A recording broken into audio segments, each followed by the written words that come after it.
Good evening mga good vibes. Ako nga pala si B-Rich. At ito ang aking B-Rich TV. Yan. Yan. Bali pag-uusapan natin guys yung mga batang 80s, 90s. Siyempre yung mga batang 80s, 90s may mga edad na sila ngayon. Pero tsak dinaanan nila itong laro na to.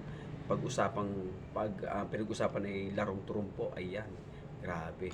Pero to guys, yung napanood ko nung sa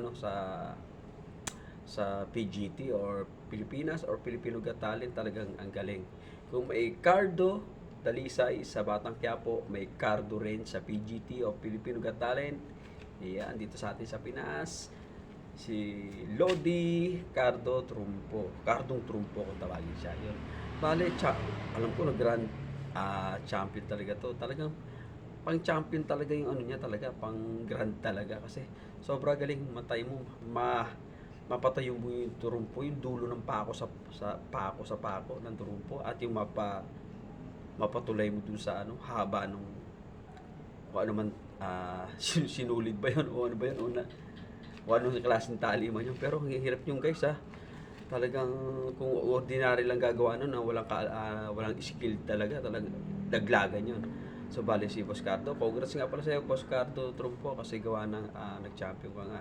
Talagang ang mga Pinoy talaga talented, grabe. Talagang pinagbuhusan niya talaga ito nung panahon para talagang i-master niya yung ganitong mga magagaling na talaga.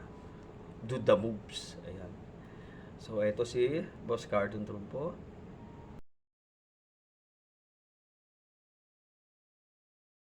Ilan lang yan sa mga picture o photos na aking kinalikot, kinuha ba o ano ba. So bali yan siya yan guys. So suporta natin yan guys. Sa iba kasi talaga talent siya, kakabilib talaga. So hanggang dyan muna guys. Ako ulit si B-Rich, itong aking B-Rich TV. Mabalis na shoutout sa aking mga followers and friends. Shoutout sa iyo Boss Lodi Cardo Trumpo. Ulit pa ulit. Hindi bali makulit, basta masaya at nakaka-good vibes. Push!